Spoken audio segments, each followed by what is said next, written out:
Hello and welcome to this episode of Superhero Ethics. Today we are talking about Twilight. We talked about Twilight of the Apprentice, the Star Wars episodes, but no, today, the long-promised episode talking about the books and the movies Twilight. Talking about Robert Pattinson, the early years, talking about vampires who sparkle, and talking about a vampire mythology that perhaps has a little bit of an agenda. All that and more with a special guest right after this commercial break we have no control over.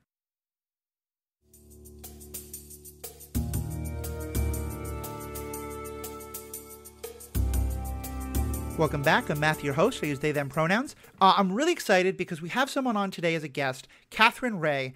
If you are part of the Stranded Panda network on Facebook or other places, you may have seen their name come up. They're a very active part of the network, and a number of us have been trying to get them onto our podcast for a long time. I won. I approached Catherine about the idea of Twilight. We figured out a way to help them record. So, Catherine, I am so glad you're here. Oh, Matthew, thank you for having me. I'm a little excited / ashamed that the first podcast I'm actually on is about something like Twilight. But, I'm happy to be speaking with you, and here we are.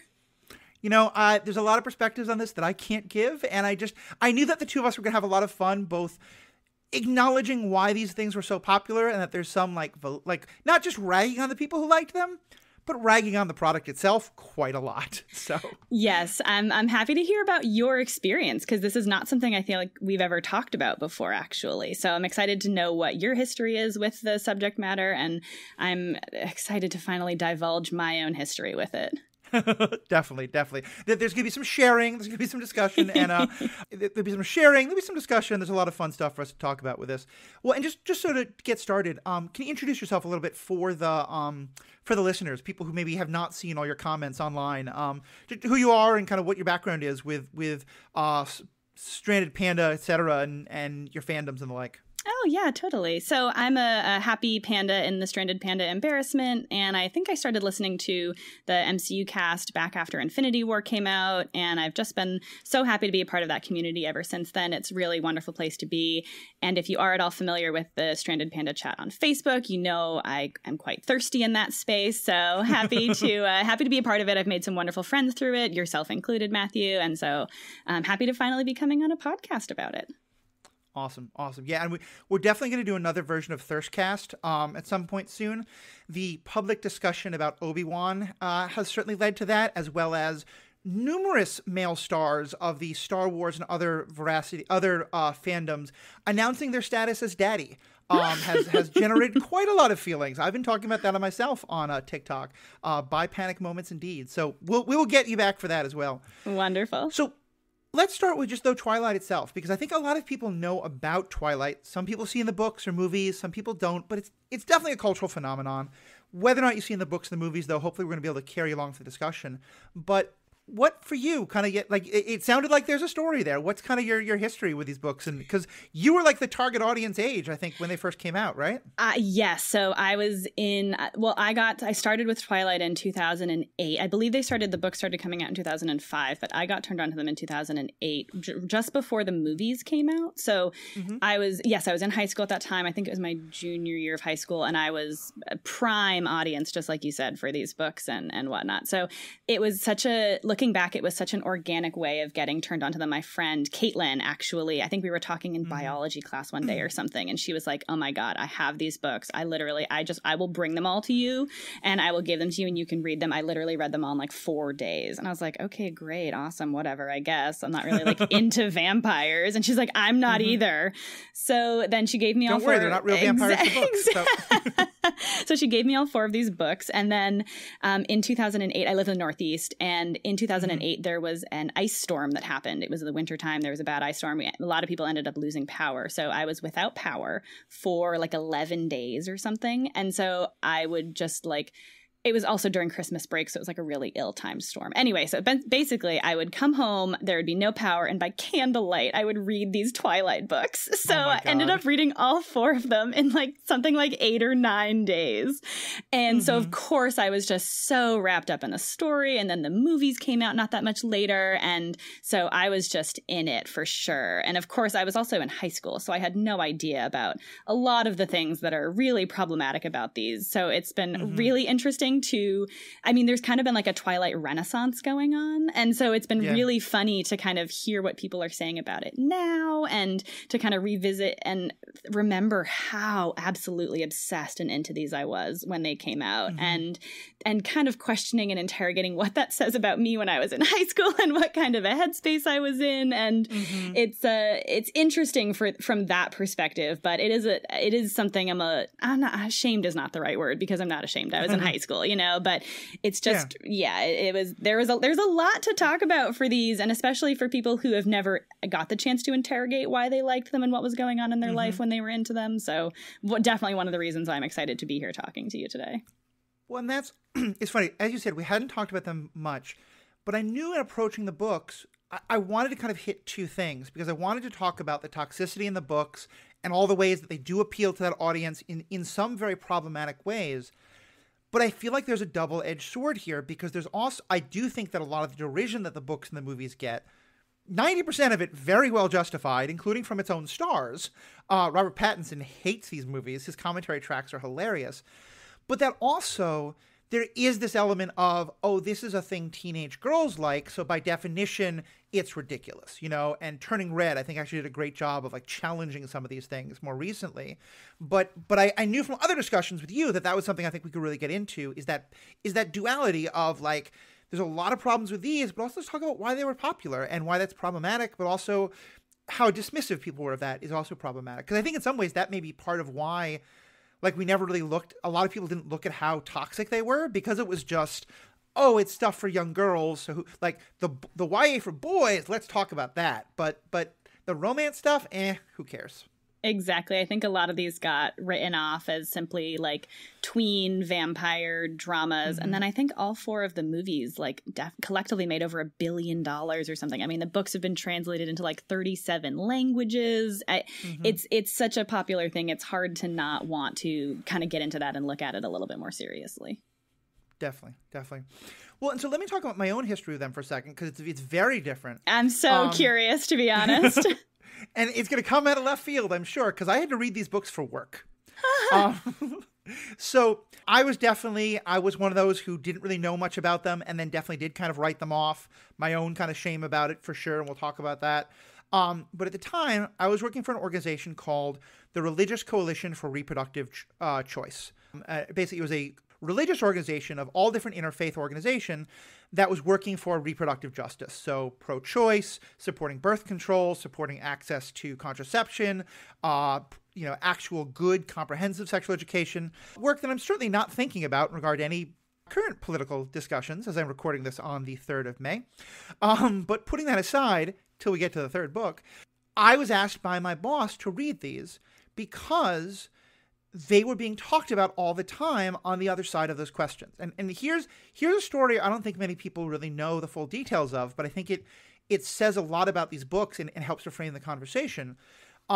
Stephanie Meyer's Mormon, I think many people know that, and that the books are clearly, and again, we'll get into more of this in detail, I'm just laying out the basic ideas. The books have a clear kind of like pro-abstinence message. It's all about like the hunger he has as a vampire is the metaphor for sexual hunger, and they're going to wait till marriage and all this stuff. When she wrote these books, there were folks in the Mormon church who had the agenda of wanting to make abstinence sexy. And they were, I don't know the exact detail, I don't remember the exact details, but it was something like they put out a call for authors of like, we want someone to write YA that makes abstinence and other kind of like ideas around that kind of morality sexy. And when these books came out, the Mormon church and also some other groups that were super like, pro those kind of, right-wing Christian values bought tons of the books and distributed them in like high schools and in like, confirmation youth groups and stuff like that. And that was a big part of why the books got to be bestsellers so quickly and got distributed through high schools and high school culture all over the place. So I was asked to read them from that perspective of like, hey, we're training clergy in how to talk about, pro-sexuality and pro-contraception and all this kind of stuff. So we have to read these books to message about them. So I kind of skimmed them. I was skimming a lot of the romance parts. I was just and I skipped the battle scenes. I just wanted to kind of understand them from that. I certainly was not impressed, but I had that that was the attitude I went into it coming in with. And then I had no contact with them for years and years. And then I did start to see more people kind of talking about how these books had a big effect on their idea of romance, on their idea of sexuality. You know, we had the whole 50 Shades of Grey thing, which is been openly admitted that is like Twilight fanfic with just the serial numbers rubbed off. I wish this was going on the video because Catherine is nodding in fervent agreement. We need to start video recording this as well. But yeah, and so I was like, I keep hearing about this. I keep thinking about this. And especially with the new Batman movie coming out, I think that may be part of the kind of renaissance you were talking about, because all of a sudden people were really interested in Robert Pattinson again and talking with him again. And so a couple weeks ago, I was like, you know what? I'm just going to watch these movies. And my partners both were like, okay, let's do this. And we had just a fun time watching all 5 of the movies, I think within 48 hours, 72 hours, something like that. That is such a bold choice. It was a lot. There was a lot of popcorn consumed, not by myself, but there was a lot of alcohol consumed by others. And I have a lot of thoughts at the end. So that's kind of my story. When you originally asked me, would I talk to you about Twilight, I had a brief fleeting thought that I would try to reread some of these books beforehand. And I was in this like secondhand shop. And of course, if you've ever gone to like a secondhand shop in the book section, you will guaranteed find multiple copies of these books, which I don't know exactly what that says, but they're just always there. Like, and there's a whole, usually like a whole shelf of the Twilight books. Anyway, I really did think about it. And I was in a secondhand shop and I was like, oh my God, there's the Twilight series. And I picked one up and I flipped open to a random page and I immediately shut it. And I said, I don't have to revisit these. I can go from memory. I can talk about the stuff that comes up. I do not have to subject myself to like 1,000 pages of whatever this was when I read it in 2008. I mean, I think that's part, and this is not. I often say this is not a podcast for like movie and literary criticism. This is to talk about the ethical questions, but we get into that sometimes.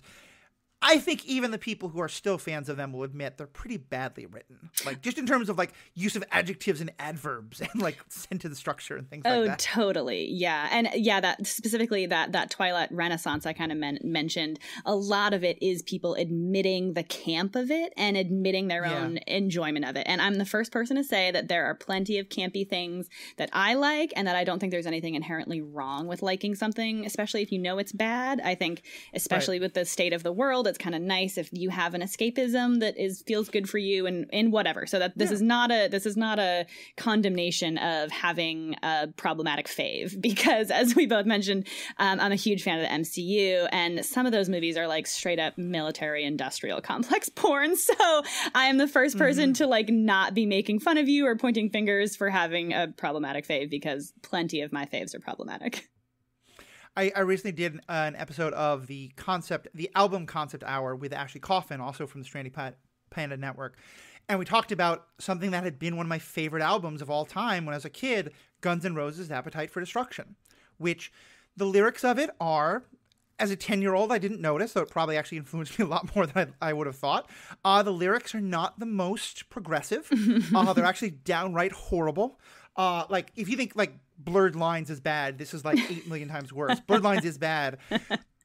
But the riffs are so... And I was listening to the songs being like, these lyrics are so bad as I'm, like, bumping along to the great music. So, yeah, liking problematic. And I think that's a good thing. I think for a while it seemed like even acknowledging the ever loved those was, like, a thing to be shamed and derided. And now I do think there is some of the sense of, like, yes, if we can admit they're toxic, we acknowledge they're awful, and a lot of people won't ever want to watch them. But if you fell in love with them when you were 12 or 14 or even 21 and you still get some pleasure out of them, no one is saying that's wrong. We're just saying it's important to kind of look at that toxicity and talk about it. Absolutely. But also look about why people loved it. Yeah, for sure. For sure. Let me actually start there. If you can kind of, take yourself back and put yourself back in the mindset of 14-year-old Catherine or whatever it was, what was it about those books you think that spoke to you so much? Honestly, I was boy obsessed in high school, like many girls in high school. My hormones were just raging. I had no idea what to do about it. And I was just boy crazy. And so the idea about any attention from boys was always so good and felt so nice. And so here came along Edward, who was quite literally obsessed with Bella, would I mean, I'm sure we'll talk about the stalking inside, but like, you know, he literally broke into her house. He stalked her just because he couldn't keep himself away from her. He was so obsessed. And of course, I can now barely say that without laughing a little bit about how toxic that is and how like truly abusive. But of course, 14-year-old Catherine was like, oh my God, I want that kind of love. I want to be longed for like that. Bella's so lucky to have that attention from such a beautiful vampire. You know, the vampire thing, I wasn't like crazy about vampires, but it was just like, I don't know. Again, you fall in love with the attention, right? You want to be the main character of this story. You want that. You want someone to be crazy over you and they can't keep themselves away from you, you know? So it was very much like where I was at that time in my life. Again, just like my brain hadn't fully formed yet. So I'm not holding any of this stuff against myself, right? It's like very understandable. And I think a lot of people are also in similar situations when they're that young. They really don't know what healthy relationships look like. They don't know what are red flags and things like that. So if you were like me and you just wanted some attention and then this girl was getting all of this attention, you can understand why it's like, oh, that looks so nice. Wouldn't that be great? Yeah. No, I can totally understand that. I think especially it really, like, in talking to a lot of other friends of mine, I know it really spoke to that desire for attention, but also especially if you're the kid who thinks of themselves as the outsider, you know, because this isn't the story of the jock who falls in love with you. This isn't the story of the captain of the football team or the school, like getting noticed by the most popular guy in school. This is getting noticed by the other outsider, you know? I mean, in this way, it did feel like there was something like that's a very old trope of like the, you know, obsession equaling romance and love and the girl who's clumsy and has all these self-doubts, you know, finding her self-confidence in the love of a man. Toxic red flag right there for sure. But I think the fact that like it made it about Edward as the other outcast as well. And this whole thing of, and I'm wondering if this was something for you or if for you, like this was kind of just all stuff that you know, went overhead of not fully formed brain people yet. But just the idea of like, because I think there is this strong idea of like that she wants to rescue him as well. She wants to protect him. She gets her kind of like, because she has to get so wrapped up in all of the like vampiric politics and that she's helping to, you know, tame his inner beast and all that stuff. What was that something that like 14-year-old Catherine was seeing, or do you think it was just how cute he was and all the obsession? You know, interesting point. I do not think 14-year-old Catherine picked up on that at all. I definitely zeroed in on the rock hard abs and what I imagined him looking like in my head, of course, as like insanely handsome. And I can't remember if I was specifically attracted to Rob Pattinson when the movie came out. I was very much still a fan of Twilight when the first one came out. I think by the time I don't even think I've seen the second, third, or fourth or fifth movie. I think I only have seen the first one. And I can't remember if I thought he was really good looking or I think I had a better Edward in my head personally. And then when he came on screen, not that I don't think he's attractive, but I think the one in my head was like a little bit different. So no, I don't think I was picking up on those kind of vibes initially from the Bella storyline. I think I had other reasons for being into it. That makes sense. And again, let me say again, I have not read the books since 2008 and have not seen the movie, at least the first movie, since probably also 2008. Well, that's kind of the point, is we're not trying to talk about this as a, like, literary criticism right now. We're kind of talking about this cultural phenomenon of, like, why is it that 14 years later we're still talking so much about these books and these movies? Yeah, and let's say, I mean, they came out on Netflix, right? A, and then B, we've all been locked inside for like 3 years now. So I feel like it's, you know, of course we're all going back or not all, but of course some of us are going back and revisiting faves and things. Oh my God, I haven't seen Twilight in so long. Oh my God, they have all of them. Let's just watch them, you know, stuff like that. Yeah, I definitely, the first like 6 to 9 months of pandemic being locked in, one of the things that made it so hard is I kept going back to my childhood movies as like comfort and then realizing how problematic they were. Like watching the old first Ghostbusters movies and watching Bill Murray be 100% a stalker, but isn't that cute and romantic? And yeah, so revisiting the faves has definitely been a big thing. It can be a mixed bag for sure.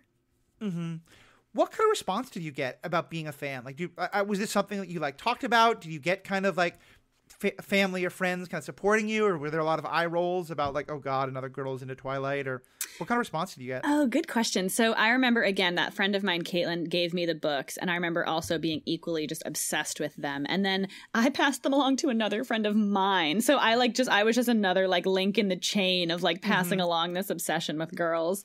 My dad never asked about what the books were about. I mean, he was always just happy to see me reading. I never thought he didn't care about what the content was. But I do remember when the first movie came out, I was dating a guy at the time, and I had plans to go see the midnight premiere because I was definitely that into it when the first movie came out. And I remember he was like, "Oh, what are you doing tonight?" And I was like, "Oh, I'm going to see the midnight premiere of Twilight." And he definitely laughed at me. And I was like, whatever, it's fine. You don't have to go. Like, I don't care. You know, he did go. He was a very good sport. And he slept through the entire movie. He like mouth open snoring, absolutely just slept through the entire midnight premiere of Twilight. And I also will admit that I did go see it again later that same week. Okay. So you didn't hate Pattinson, clearly. Oh, no, not at all. I remember really liking it. I mean, also, these movies had incredible soundtracks. Yeah, they definitely So did. that first movie had a great soundtrack. There were definitely a couple songs I was like, this is a banger. I like this song. Oh, this is connected to this. Okay, that's not something I realized. Well, and because I think that's to me, that's one important part of this whole discussion is the way in which I think these books were. Like a lot of things since, you know, I may have told you about this. I certainly haven't talked much on the podcast about this. One of my favorite bands now is One Direction. And that was definitely like the whole boy band thing was something I totally rid off. I love me some Backstreet Boys and I can rock some Backstreet Boys karaoke, but I was like, One Direction, it's a boy band, until my partner really got me into them and listening to the lyrics and just all the like awesome dynamics among the guys. And that's a podcast for another time. But what I'm kind of curious, looking back on it, when you think about the way the way the books were seen, obviously a lot of it is the toxicity, but how much of it do you think it is that idea of like, well, this is a thing that teen girls are into and they're all kind of like obsessed and Team Edward or Team Jacob, and so therefore it's not serious. It's not something we should pay attention to. Oh, isn't it always easy to write off something that just one group is into? Isn't it always just so easy to write it off as, oh, that's just what the little girls are into, or oh, that's just what the stay-at-home moms are into, thinking specifically about the 50 Shades of Grey kind of like a horrible depiction of a BDSM relationship, you know, like I think it's easy to write off something that just one kind of group is into. And I think something like Twilight, even if there were like a contingency of boys that were into it or middle-aged men, I think they're less likely to talk about it or identify with it publicly, which is, you know, so they're not going to get that kind of ridicule. I think this very much probably was just viewed as something for tween girls, even when the movies went on to make, you know, again, collectively, definitely over $1 billion. Yeah. No, I think that's so very true. And I think it's that you know, it's an important part of this whole conversation. So let's talk about some red flags. I made a little bulleted list. Actually, not of red flags specifically, but of like problematic things in the books. Yeah. So, and let's just start with kind of the way you talked about why you were so into this and why you kind of wanted to be Bella. You talked about how now you might see things a bit differently. What say more from that perspective? Oh, I mean, I think the Bella-Edward relationship is an incredibly detailed depiction of a really abusive relationship, you know, emotionally abusive, definitely borders on physically abusive at times and I mean, he stalks her, he breaks into her house. I mean, there's a lot of really, really kind of, negative things that are being depicted as, again, this longed for relationship. And it's okay because it's really sweet that he just wants to watch her sleep. He's not just breaking into her house and violating that space and that privacy. It's because he's so obsessed with her, he just wants to watch her sleep. And like looking back at that now, that's like such an obscene thing to be romanticized about, and to think that there was a time where I was probably laying in bed reading these books being like, oh, I wish Edward were here watching me, you know, like Yeah, and I think that's so true. And I think that's why to me these books are so terrifying, is because it is easy to slip into the romance of that, you know, like one of the discussions I got into with people, and I think you and I talked a bit about this, is how the Harley-Joker relationship is also often romanticized, especially in like the Suicide Squad movie, or in that case, it's not even romanticized, it's deeply sexualized. Not that Bella and Edward and Jacob isn't, but there at least it feels like it is so outside the realm, like they're both just utterly nuts off the deep end. And I don't mean that in a like derisive mental health way. I'm an advocate for that all the time. I mean, it just kind of like they're so out there and different from us. But yeah, you're right. This one, like, yeah, maybe he doesn't sparkle, but you can still dream about that boy who would come into your bedroom. Or to me, we haven't even. I don't know if you were just not interested in Jacob at all. But I think the whole dynamic, I have to imagine the whole dynamic also of like, not only have you caught one boy's attention, but these two boys are now fighting over you and they're so obsessed with you. Oh, of course, because again, what does, raging hormone, not fully formed brain, young Catherine in high school want more than one boy's attention? Two boys' attention. And of course, it romanticizes that fighting over you, and it romanticizes that not just,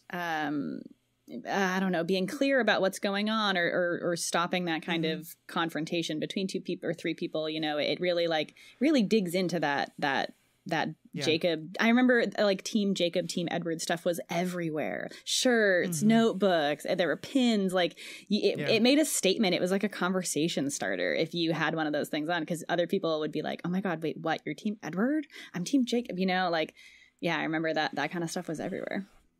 Right. And we can talk a bit about how the Jacob relationship is also super toxic and red flaggy, but in all these very different kind of ways. That is more like the kind of the jock like attention. Yeah, and the Jacob thing, so yeah, he was definitely more of the jock. He was definitely more like aggressive towards Bella, or aggressive in his pursuit of Bella. But then what I can't help but think about with that aspect of it now is that we have this like pure white vampire that is like the main boy for her. And then we have this like indigenous, animalistic, aggressive person who's like very much coming second fiddle. And it just really gets into like some pretty racist stereotypes at that point too. And like I'm also since I looked into this before doing this podcast, I realized that like Stephenie Meyer really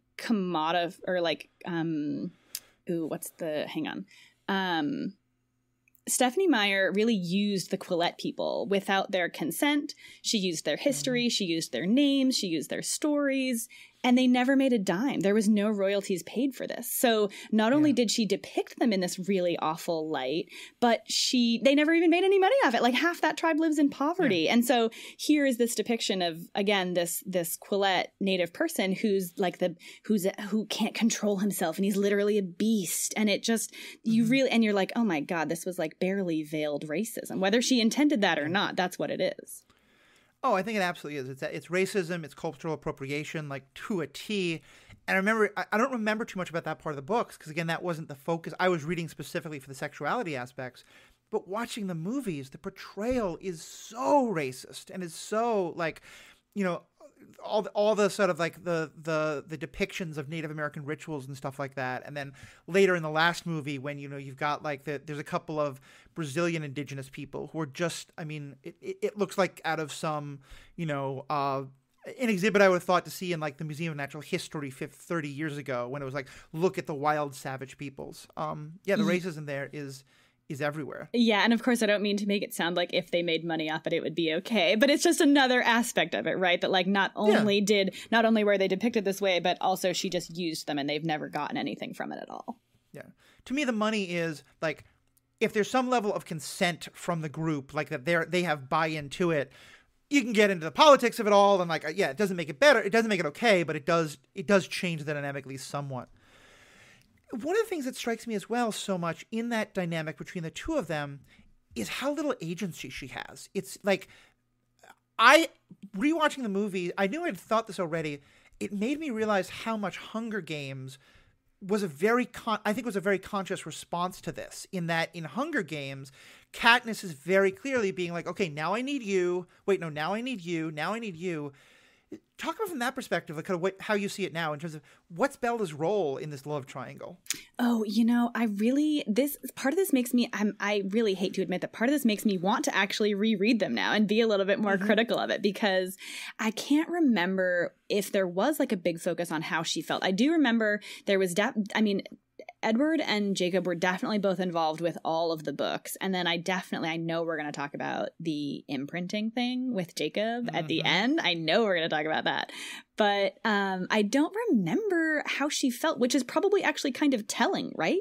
That it didn't make an impression on me how she felt about these two characters or what she wanted or what her agency was. I remember there was like one scene where they were in the cold mountains for something and she needed to be cuddling Jacob's naked body because he was warm and Edward couldn't keep her warm in that moment. And all these little tidbits I can, pull from my memory, but I don't remember how she actually felt about it. I mean, she ends up with Edward, so she must have just wanted Edward the most. But I mean, that scene definitely comes up. It happens. And I remember my partner, who had kind of a similar reaction to a lot of this as you, she talked about how like she already was kind of thinking polyamory thoughts at that point. And so for her, the idea of sleeping with one boy while the other boy watched them was like, oh, okay, this hits all the fun ideas. Although talk about a story where polyamory would have made it a lot easier. Because in the movies at least, the amount of homoerotic tension between Edward and Jacob, there's a certain like, just kiss about it already. Should we do a fanfic rewrite where we just put them in a really healthy communicative poly relationship and solve like a lot of the issues with the story?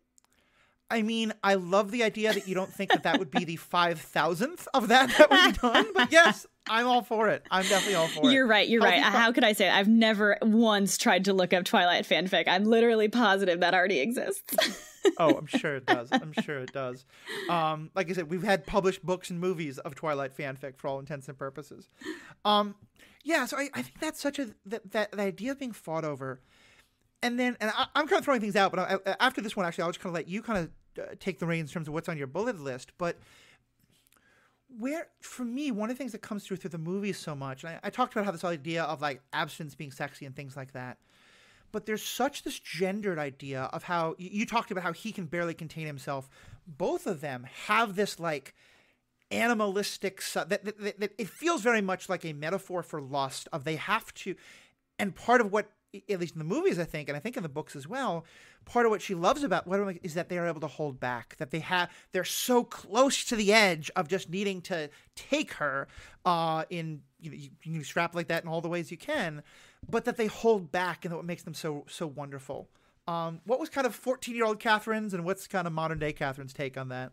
So again, 14-year-old Catherine had raging hormones. So I remember I got through like maybe the second book or something, and I remember calling Caitlin to be like, do they ever have sex? Like, do I ever get like a sex scene? And she's like, I'm not telling you, you got to keep reading. And of course I got my hopes up, but no, of course, if you've read the books, there is no sex scene. There's not even like, there's a mention of a bed breaking, but like there's literally nothing explicit mentioned in the books at all, which is just so funny that there's actually a quote that I found from Stephanie Meyer. Someone asked her about if she ever wanted to actually promote an abstinence message, because like you mentioned, these have been called abstinence porn since the jump. But her quote is, I never decided to put a message in anything. And she just decided on a story that she thought was exciting and to entertain herself, which, side note, I think that's super admirable and like good for her, I guess. It's just crazy that this one happened to get so popular. And the quote, actually, it's from an interview with The Guardian she did in 2013. But the reason I found that quote interesting was actually a little bit later. She talks about what true love is to her, quote unquote. Which I guess we can talk about, or I should have brought up when we were talking about the relationship stuff, but she has like some pretty problematic views about what she thinks true. I mean, I guess problematic to me, right? To her, this is probably fine, I guess. But do you want me to read the quote now? Yeah, please do. Okay, yeah. So she says, what I think says true love is different than what a lot of other people do. To me, true love is that you would hurt yourself before you would hurt your partner. You would do anything to make them happy, even at your own expense. There's nothing selfish about true love. It's not about what you want. It's about what makes them happy. Which totally, you get this little glimpse into like the whole relationship dynamics of the book and why she put them like that, Right. But I don't, again, it's so hard when your books get so popular and then all of a sudden there are these really impressionable, raging hormone teenagers who are reading these and getting all these ideas and thinking that these things must be okay and these are good things to have in a relationship. I mean, I guess it's complicated, right? Because like she just wrote this book for herself. She said it, So do we fault her for it being so popular and it having all these messages for kids? I mean, that's a really interesting question because from the research I did, which was, again, 14 years ago, and there may be a lot more things that have come out since then, so I may well be wrong, I have trouble believing that statement. I think that's a very good PR statement of a way of distancing yourself from the message of them, particularly once we get to the book that is, as I see it, 100% about why late-term abortion is wrong, according to Stephanie Meyer. It's very hard for me to think that they don't have a message, but I also know how propaganda works, and it's entirely possible that, you know, she does have that, like, she does value abstinence, and she does think that there's something romantic in, like, it's funny because when you say that thing where it's basically like, by the way, have no boundaries, that's language that is very, very gendered, unfortunately. And and I think I want to hear more about that in a second, about how most of the time it's the woman who's supposed to be holding back. I also, though, can see that through that abstinence lens of men are, all your talk about you having hormones doesn't exist to them, because in that world, male people are, well, they would just say men and women. Men are, you know, raging, you know, hormone beasts, and it's women's job to control them. It's women's job to, and so maybe Edward and Jacob are hurting themselves because they're denying their desire until one of them is married to her. I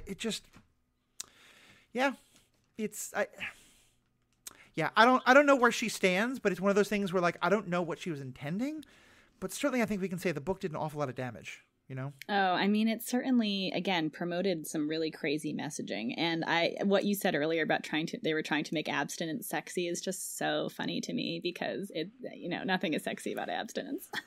Mm-hmm. Yeah, no, I think this is so true. And so, yeah, because I think for a lot of people they did take that message, but I think that's one of the ironies, is that I'm guessing for hormone-filled Catherine, that you didn't learn, you were wanting that sex scene. You were not like, oh God, I want Edward even more because he's holding back, right? Oh yeah, no, I wanted the sex scene so bad. I definitely remember feeling disappointed that when they did eventually have sex, all we got was some line about, you know, the bed was broken the next morning or something. I was like, tell me why. Right. Right. Yeah. And I know, like, in the movie, they talk about her being kind of very bruised, and, like, I mean, there's just such a, like, there's a lot of people who got a strong BDSM inspiration out of that, for I think some good, understandable reasons, but also just this whole idea of, like, yeah, sex is going to hurt the woman, but please, it's all so broken in so many ways. Yeah. Again, there's just some really crazy messaging that you get from these. Mm-hmm. So what are some of the other messages you saw in this that were problematic? Well, it's as good a time as any to bring up the imprinting and what the storyline eventually ended up being with Jacob. So this unfortunately did not turn into a happy poly relationship. She did, you know, end up with Edward, but we have Jacob, this character in all the books, who I guess Stephanie Meyer wanted him to have a happy ending too. So he ended up imprinting, which is this thing she describes as like this star-crossed soulmate finding experience that happens where these two people imprint on each other and they end up together forever. I mean, I really don't remember how the wording went, but it was essentially that, like, this was your person and you're going to be with them and you're going to be in love with them forever, twin flame, soulmate, whatever you want to call it. And he ended up imprinting on her unborn baby while it was still in utero. And so then there's this whole implied storyline of the baby growing up and him being, I don't know, some kind of weird pre-sexual caretaker to her before they're eventually going to be in a relationship together in the future, which is disgusting for one thing. And the implications of that are so insanely far-reachingly inappropriate. I don't even know if I have all the words to describe it. I mean, grooming has to be one of the words, because it's 100% a grooming situation. Like, I want to go back to Bella's agency in a moment, but to me, one of the things that most struck me is that girl, like, there is no agency on behalf of that girl in the slightest. In part because, like, if you are raised from day one being told, you know, here's Uncle Jacob, he's wonderful, you're going to marry him one day, like, gag. She may decide to do it. I don't think that is freely given consent. I know, in any way, shape, or form. And not understand. I can see why some people would defend it and say that the imprinting thing wipes away the pedophilia, because it's not that it was Jacob's choice. He didn't have a choice. They imprinted on each other, blah, blah, blah. But again, I cannot and will not get over the sheer imagery of an adult having the knowledge that in the future they will be having sex with this now baby. That's never going to be acceptable for me, and I think it's so fucking creepy. Oh, sorry, can we curse? I didn't. We can every now and then. Yeah, it's fine. It's fine. Pedophilia is really creepy, and I hate it, and it's the worst. Yeah, no, it's so true, and like I think all that is true. And then it's also like, even if you believe their arguments of no, like something, he will not ever have a sexual thought about her until she turns 18 and then can magically change that, which is ridiculous. But even then, again, to me, it goes to, this is a girl who has absolutely no consent in her relationship with him, you know? Yeah, I mean, he literally imprinted on her in utero. Like I don't even think she was born yet when it happened. Right. Yeah, and she's being raised partially by, like at one point, he's going to take her away from the big battle that happens. It's just... It's so creepy, Matthew. I want to get back to the kind of romance in the first couple of books. Then we'll talk about the pregnancy. Oh, yeah, of course. There's some problematic aspects of all that. Because back in that love triangle period, one of the things I was really struck by, because you were like, yeah, and you were trying to remember what choice she makes about Jacob. The movies, I felt, were very ambiguous. And because there's a point in time at which Edward and Bella are both convinced that Jacob is just that all she wants to do is be friends with Jacob, and that that Jacob is like friend zone guy, where he's like, no, you're flirting with me all the time, and Edward keeps telling Bella, no, he's wrong, he's lying to you, you're not doing that at all. And Bella is pretty quiet about it, but she seems to mostly be agreeing with Edward. And I'm like, okay, cool. At least the movies are acknowledging like friend zone is bullshit. Like women get to be friends with people. It doesn't matter if they find them attractive. You don't have to flirt back. But then there's this scene where like there is a long time where like Edward isn't around, and so Bella goes to Jacob, and like, yeah, people can want friends when their boyfriend is gone. That's totally fine. Maybe you see some flirtation there. I think there is some flirtation in the movie, but like you then get to this point in the later movie where he accuses her and says, no, you do flirt with me. You flirt with me when you're worried that he doesn't give you enough attention. And she's like, you're right, I do. And I'm sorry, because I kind of want both of you. And I remember being so shocked by that, because it didn't line up with anything else the movie was doing. And where I'm going with all this is, it felt like, to me, that's a very different kind of story. And that's if she actually has strong feelings for both of them, that's an interesting story. But the fact that we didn't know, Bella is the main character, but she's not the protagonist, because we never... It feels like the movies at least don't care what she's thinking. Does this make any sense where I'm going with all this? No, totally, yeah, because a lot of the memes you see now and stuff you see now is how like Kristen Stewart's not actually doing any acting in these movies. You know, it's like she's very like dry and deadpan and kind of like doesn't do too much actual acting. And not that I don't think Kristen Stewart is a fabulous actress, but in these movies it's way less obvious what she's thinking and what she wants. And yeah, you're right. Like I said, I don't remember what it was like in the book specifically, how she felt about those kind of things. Yeah, totally. So.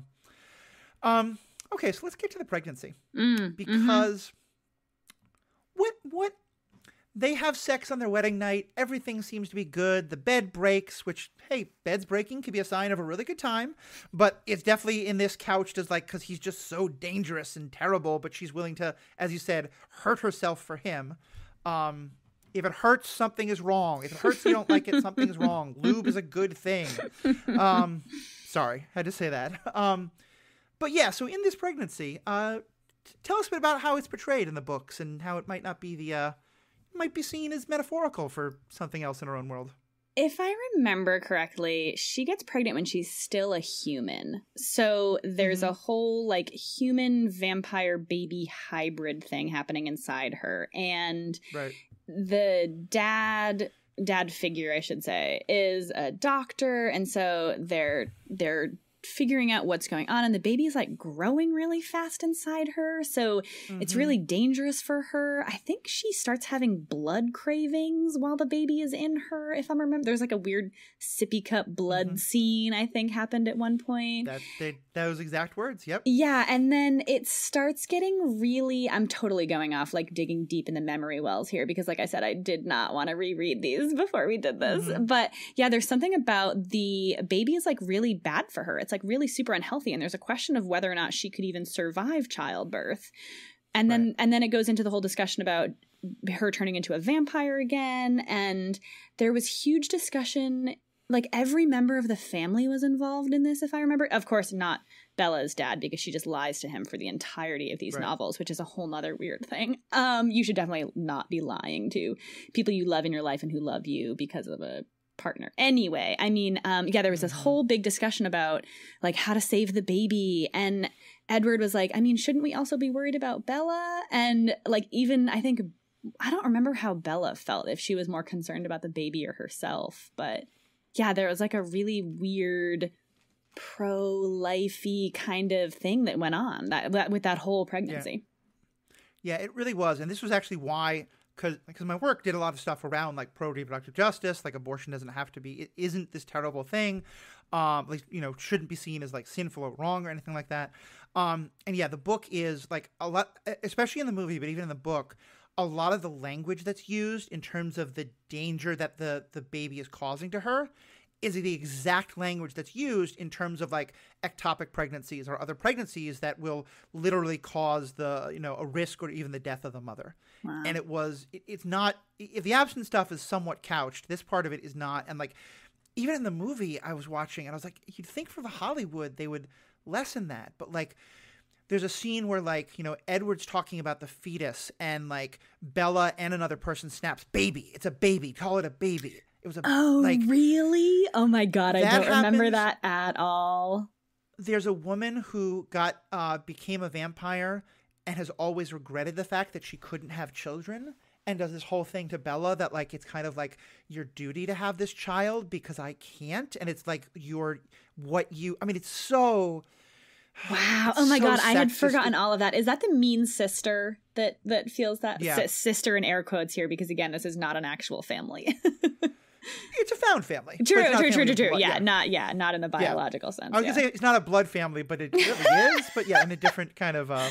It's a blood family and not the ways you're thinking. Yeah, exactly. But yeah, it's just... yeah, so you're trying to remember, because this is all coming back a little bit to you now. A little bit, yeah, but the fetus versus baby thing is incredibly telling, and this is again where I wonder how much Stephenie Meyer was trying to make a specific point here. You know, with how could you not be with this kind of discourse? And I definitely don't remember how I felt about abortion when I was, 14 years old. I don't know if I had any thoughts about it at all, to be totally honest. Right. Of course, now today I'm extremely pro-choice, and I think an abortion is, as far as I'm concerned, a medical procedure that happens between a person and their doctor, and literally no one else should have any reason to be involved. But that's kind of crazy to be thinking about this movie and this media in the time we're in today, the very world we find ourselves in today. Yeah, I mean, especially literally today when the news about the Roe decision possibly being overturned came out literally like less than 24 hours ago. But even if we recorded this a week before, it would have been true because these issues are still being fought over. And yeah, it's to me, the message that I see again and again throughout this is this idea of sacrifice on Bella's part, because and I think part of it is, and this is to me the really scary part, she starts out as this character who has no sense of self-worth, who has no sense of, why am I here? What am I offering to the world? And so it becomes first what I offer is that I'm being loved, and Edward thinks I have worth, so I have worth. And Jacob thinks I have worth, so I have worth. And then it becomes, I am helping these boys fight their inner demons, and so that's why I have worth. And then, I don't think she literally says, my life is worth, while if I die for the baby, but she absolutely says, my life is not important, save the babies. It's just such this, I want to kind of pass it over to you in terms of this messaging of self-sacrifice that is, I do think, incredibly gendered. Yeah, I guess so. There's a part of me that feels a little conflict in that if Bella herself was making the choice about I would rather have my child survive than me, then make that the priority. But again, the fact that And also, I was really interested about what you said about how this might have been like a little Mormon propaganda. But that quote that Stephanie Meyer said about like it, to me, true love is about like it doesn't matter what you do to yourself. It's really for this other person. So I can't help but think that is like a real clear indication of how Stephanie Meyers feels about this topic, right? Mm-hmm. And which again, we get into this, like what happens when you have a really popular thing that you're infusing all these beliefs into, and what does it say to other people about what happens to their body and what they should do for fetuses and bundles of cells within them, and what kind of obligations they have. Right. Yeah, no, I think that's a very good point. I appreciate you calling that out, because if it is just Bella making this choice, then I'm with you. I want to support that for sure. That's the whole point of choice. But it's just it's when all the messaging that she's been getting for so long about what her worth is, you know? Like, oh yeah, totally. Especially that little bit about like, I don't have any self-worth until these like boys' attention gives me self-worth. It's like, oh, that rings really true, especially for how, again, 14-year-old Catherine felt about herself and wanted all this attention from guys. So now Bella's getting all this attention, and shouldn't she sacrifice a little bit for these people that are so important? Yeah, exactly. So what else is on your list of the bullet points of problematicism or comments you wanted to bring up? Well, I think we've actually covered all the worst parts in no specific order about this. I guess the only other things, I did have a really short best list, and that I thought that it is, like we kind of touched on this earlier, but I do think it's fine to have some problematic faves and to revisit them and laugh at all the ridiculousness. I mean, they glitter in sunlight. Are you kidding me? And also point out things that are really problematic and things that you now have different opinions on and can look at them in a different light. I would say to anyone who was a fan, it might be worth going back and revisiting how you feel about these things now in a different light. If you've never seen them, you do not have to. Let me tell you, the internet memes will give you all the content you need from this, and I do not think you have to subject yourself to the whole movie or whole book to get the cultural relevance of it, you know? Mm-hmm. No, I think that's so good, and I'd love to hear more from you on that, like that kind of process of unpacking it. Like, were there kind of conscious moments you had where you were like, oh, that was really dumb of, or not, I don't always put those words, but like, you know, oh, I don't know why I thought that was romantic. That's actually toxic. Or do you think it was just more of a kind of gradual, like, coming in understandings of things and moving away from seeing this as an ideal? So I remember specifically when the 50 Shades of Grey was having its cultural moment, and I remember learning that it was Twilight fanfic gone crazy. I remember at that point, I actually thought about Twilight again, and I had enough of a different lens at that point to do a little bit of this interrogation, you know, and I haven't ever again gone back and actually watched them, which I don't know, maybe after this I will, who knows, but so I haven't. It's only through the things, again, the memes, the stuff that's talked about, that I've done some of that kind of interrogation of it and thought to myself, how do I feel about this now? Or, wow, holy crap, I can't believe I was so into that. You know, I really did read those books in like one calendar week or whatever it was. But it's not something I've done, I think, super intentionally. It's kind of just come up because of other media and things I've seen. And it's enough to make me kind of think back to what I remember and be like, oh, God, he was stalking her. Like, I don't want to be stalked. That's not a good thing. Yeah. I think that's something you hear a lot. I definitely know I've heard stories also from people where they did start to experience that kind of thing. And they were like, oh, this does not feel the way I thought it would feel. You know, this feels, or even like where for the first 6 months, it feels wonderful. And then you start to see the other parts of it. You're like, oh, how could this happen? Totally. I do think there is inherent worth, I think, in going back and revisiting some things, especially things that you feel a pretty strong way about, but maybe haven't interacted with in a while, because you could be a totally different person from when you were first viewing those. Now, I'm happy to report my brain is fully formed and I have some very different views than I did when I was 14. So, I'm a very different person than I was back when I was a really super fan of these books. Yeah, I can totally understand that. And I want to be clear, I think we're talking about the books were primarily beloved and were certainly marketed primarily towards tween and young teen girls. But as you said with the movies, like, that's not the only people who are going, you know, and I think for me as someone who is non-binary but was raised masculine, has a lot of toxic masculinity I've been unpacking, like, I didn't see these movies, but I can easily imagine the lessons that a teenage boy or even adult boy would get watching Edward and Jacob and having that be romanticized, because I got those same lessons from all the other media. Because, I was told all the time, show someone how over the top, crazy obsessed you are because that's romantic. You know, do all these things. Make clear they know that you're like, you know, you've got all this lust for them, but that you respect them enough to hold back, because the best way clearly to respect someone is to deny them any agency about their own sexuality. Like, that's a great idea. Yeah, I mean, I feel like as much as the books are marketed towards women, so much of it is about to me, romanticizing toxic masculinity. You know, and just like both Edward and Jacob come at it from different aspects, but it's kind of like, if you want the yin and yang of toxic masculinity, there it is right there between the two of them. Oh my God, that's the best tagline. If you want the yin and yang of toxic masculinity, I got 4 books I can recommend. Okay, good. I say that and I'm like, did I just be horribly racist in a way? I hope I didn't. If I did, please let me know. But yeah, I appreciate you liking that phrase. No, that's great. I will say, just a quick segue, that one way that people can fight toxic masculinity is by being welcome to, like, I pay a lot of attention to my appearance, grooming, what I'm wearing, stuff like that. I'm playing with makeup, but also grooming of body hair and things like that. People may know that this podcast is sponsored by Manscaped. This podcast is brought to you by Manscaped, who's the best in below the waist grooming. They offer precision-engineered tools for your family jewels. I didn't write that line, but I've committed to saying it every single episode. I'm sorry. Manscaped recently launched the Ultimate Hygiene Bundle, the Performance Package. I got a free copy of it, and there's a lot of good stuff in it, I gotta say.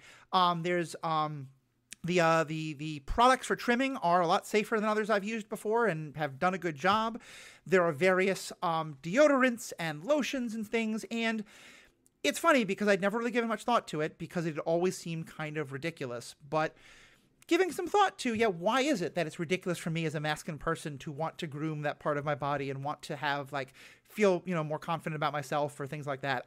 I don't think you've got to. I think people can do whatever the heck they want with whatever hair on their body they want, of any genders. But look, if it's something you're into, if it's something you can enjoy, or you just want maybe like honestly the best pair of boxer shorts that I've ever had, all that you can get on Manscaped. If you go to manscaped.com, there's a 20% off discount you get just by using our discount code, which is HeroEthics, HeroEthics. Check it out. There's a lot of good stuff there. You may have a kind of natural, like, no, I'm not supposed to do that kind of thing. Push past that. That's kind of a good thing to push past. And, like, if you're masculine or, whatever gender, they have an ear and nose trimmer, and that tends to lean more on a testosterone side, but any gender can deal with those kind of issues. So grooming can be for everybody. Doesn't have to be for anybody. Check out the website, manscaped.com, and you'll get the 20% discount for using Hero Ethics. And now Catherine will hold back the laughter. Will allow the laughter that she's been holding back this entire time at my hopefully beautiful transition into shilling for capitalism. Grooming is important wherever you fall on the gender spectrum between vampire and werewolf. Right? Okay, so here's my question. Who is more likely to manscape, Jacob or Edward? Oh, it's Jacob. He's hairy like a werewolf. He's got to keep it under control. Right? Yeah, I mean, so every now and then people like all the chest hair, but that one little bare patch. So, that's his thing. That's his thing. It's whatever you're in the mood for. There you go. Going back to toxicness, there's, by the way, the products are very well engineered. There's nothing toxic about the chemicals. They're all safe. Everything good to use. Done with shilling. And by the way, folks, no, I'm not going to give the push for my Patreon. I've done that in other episodes. But back to the world of toxic masculinity and other things. One of the first conversations that you and I had when we all got together in Memphis was about the Harley-Joker relationship and how that is super toxic, but is portrayed as this very romantic, very sexual thing that people want. How does that how would you compare Edward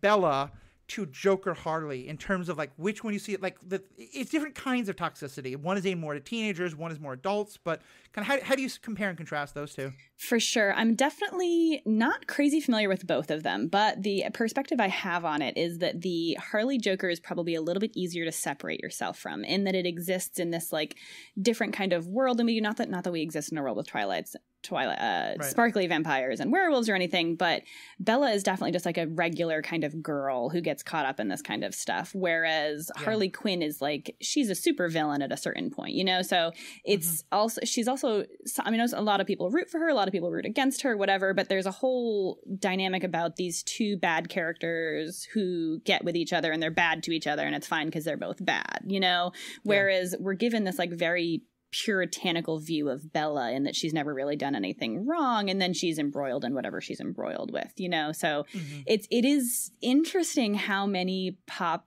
culture examples of really crappy relationships we get, right? And I'm sure there are people who would describe both themselves and their partner as quote unquote crazy, and we're like the Joker and Harley Quinn, and would see that as something that's great and fun because they're both quote unquote crazy together, you know? I've performed a number of marriages, including for a lot of friends of mine who are more on the kind of like comic book, geeky, you know, poly, kinky, queer spectrum and all that. And I don't often draw lines, but I did have a couple where the couple wanted me to, you know, use their actual names, but say in kind of like that she will always be his Harley and he will always be her Mr. J. Oh, wow. And I was just like, I can't do that. I have to draw a line. Okay, well, here's my question. Would you draw the line at someone who wanted a Twilight themed ceremony? Yeah. I think because part of where I came to is that I do think I think it's very telling that we now have all these memes about how toxic Harley and Joker are. Not as much Edward and Ella. Edward and Bella. I don't know why I keep doing that now. I think in part because in the media that we see, Harley has now recognized that Joker, like the writers have recognized that Joker is toxic, that they were toxic together. Joker's certainly a very abusive boyfriend, and she's gotten to be free. But also, I think you put it perfectly in ways I'd never quite said, that like more people can relate to Bella in ways. You know, I think a lot of people can somewhat relate to Harley, but I feel like more people kind of imprint their idea of what a healthy relationship looks like from Twilight than from Harley Joker.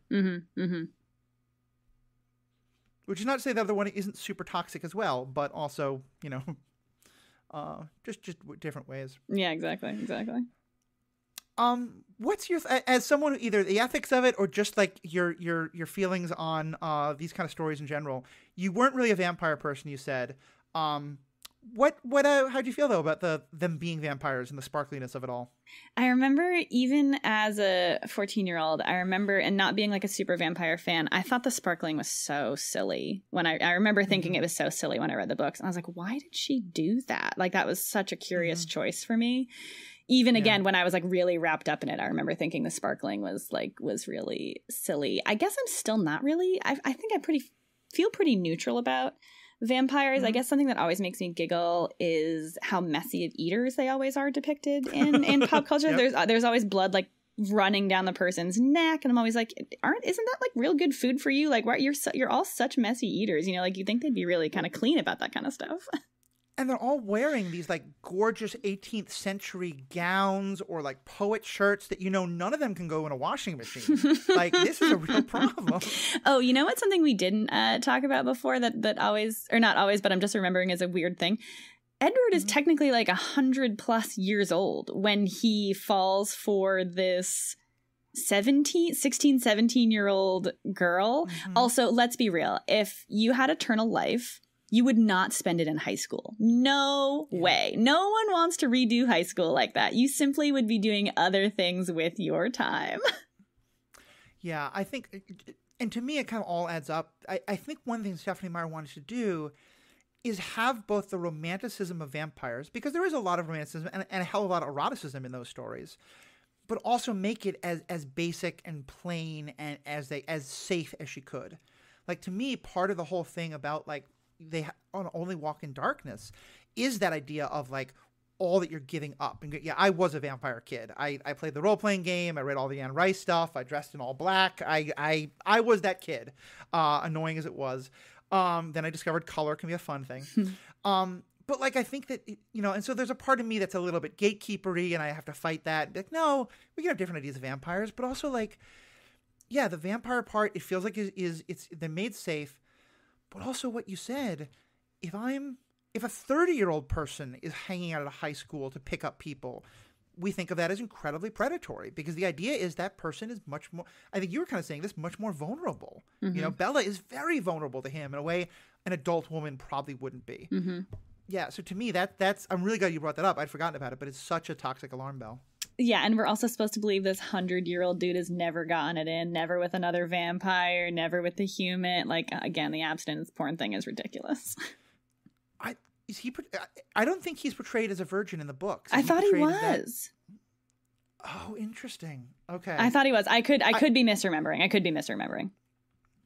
Granted, I was not able to pay as much attention to the movies as I might have wanted to because they're hard to pay attention to. And like the best way to, I think, hate watching them while like in a Twitter stream or in like a chat group with a bunch of your friends or even a room with a bunch of your friends if it's COVID safe is a great thing to do, but it means you're like laughing with each other and so you miss some details. Yeah, I think the point was that he hadn't drunk blood from a non-animal in a very long time. And so that was also kind of a that's metaphor. Right. They were like, what was it? They called themselves like vegetarian vampires because they only ate animals, which is like, is that like an anti-vegan thing she put in this book as well? How ridiculous. Yeah, I mean, it's quite literally saying we are killing, like, I remember my Paul, who's my often co-host, who is a vegan, is like, yeah, like, at least vampires kill humans, not people, not animals. I'm better with that. Vampires are vegan. Discuss. Oh, boy. I mean, I guess they can't process dairy. That's a thing. Yeah. So let's turn to the last movie for a bit, because we actually got a comment on this. I wound up kind of liking the last movie, in part because by the last movie, all the romance part is over. We're still dealing with all this imprinting nonsense, but we're at least mostly over that. And it winds up just being kind of generic vampire battle movie with, you know, an awful lot of awful representation of people and stuff like that. But yeah, do you remember having a thought? Well, I guess because in the books, it's just the second half of the book, right? It's not its whole other movie. Yeah, I remember they split the fourth book into 2 movies. So, okay, I am really digging down deep.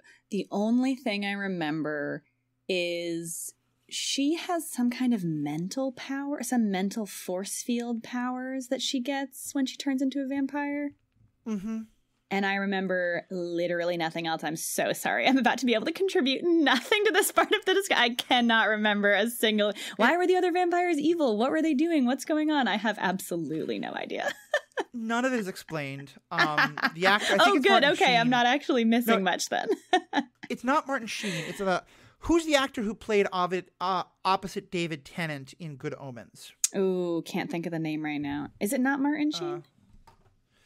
It may be Martin Sheen. I typed in evil vampire in Twilight and it came up with Edward Cullen, which is funny. He's the head of the Volturi. Yeah, I can't remember the actor's name. It doesn't matter. It may well be Martin Sheen. Yell at me in the comments. He is just chewing scenery. It's a lot of fun. But yeah, her powers it's again all about protecting others. It's that she can't really shield her. She may be able to shield herself. I don't remember, but she can shield other people. So again, it's all about like her value to others. She's a support character. She's not a main class. Yeah, because as we know, true love is doing everything for everyone else and nothing for yourself. As we know, Stephanie Meyer's told us. Right? Because they should be sacrificing just as much as you do. And of course, we know that in true love, it always will be equal. Nonsense. But the point of all this is, we did get a listener question about this because one of the things that happens that is pretty controversial from a very different standpoint, though, but we got a question about it, is that the two, forgive me for spoilers for something 14 years old, but the two sides gather for battle on this like frozen area, which, by the way, there are so many scenes where we see characters in sunlight in the movies and they just decided the sparkle effect looked ridiculous. It's one more way the whole thing is super dumb. Fair enough, though. I'll move off of that soapbox. And the idea is that like there's another vampire who has the ability to like let people see the future. And so she goes up to try and touch the head vampire to show him the future. He pushes her away. And then battle. There's this epic battle scene in which our heroes prevail and all the vampires a lot of the good vampires, but especially a lot of the bad vampires are all killed. And then we realize that actually all of that was what she was showing to the head bad vampire, the head of the Volturi. And it kind of snaps back and is like, oh, okay, he decides that therefore he doesn't want to have this big fight. He will let them go. And I loved that. I thought that was kind of a brilliant way of playing with there has got to be a big battle at the end. But I know a lot of people didn't like it, and I'll read a comment from someone who didn't in a moment. But first, what was your take on it? A little bait and switch. Who doesn't love that? I will admit I do not remember that literally at all. I'm actually possibly now remembering some discourse I saw online about how mad people were about it, but I do not remember that at all, which I think is, again, probably telling in and of itself. But no, that's great. I love a good misdirect. You think you know what's happening and then just pull the rug out from underneath the audience. Yeah, I mean, yeah, I think that's true. And this is the comment we got. It's from James Hewings, another person who's very active in the Stranded Panda chat. Please discuss your thoughts on the finale of the final film as a reaction. And then he says, as a reaction as a viewer, I felt there was an obligation not met by the author and the filmmakers to the viewer to provide a satisfactory conclusion. Now, it seems for you wanted a satisfactory conclusion of a very different sort that was never actually fully provided. But it didn't leave much of you weren't like raging angry at the books by the end, it seems. First of all, I love imagining James watching all the Twilight movies and being upset about the endings. Shout out to James. Yeah, I think I was way more focused on the sex than I was on the battle scenes. I can definitely say that 14-year-old Catherine was hornier than she was ready for bloodlust, I guess, for battles. Yeah. Don't remember feeling any type of way about the ending other than I remember there was supposed to be another book that came out from Edward's point of view. It was supposed to be a rehash of the first book from his point of view. And I remember being excited about that, but then that never got written. And I think it got written years later, but of course I'm not going to go back and read it now. So yeah, I don't remember any feelings about that final battle scene, but I think that's, I mean, you did see it, right? You you got to see an imagined battle and then you didn't have to go through that timeline. Yeah, he later said, when I asked more about it, I felt cheated and robbed. I felt like that moment made the whole series pointless and a waste of time and no stakes. Wow, just for that one, that's pretty telling that was what really made the series feel not good for you. No, I'm just kidding, James. You like what you like. Yeah. Yeah, to be clear, James is a friend of ours. This is not ragging on a random person writing in.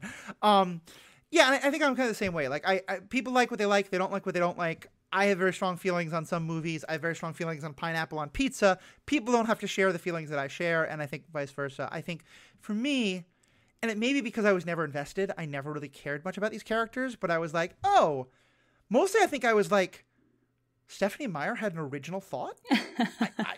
Wow, okay, that.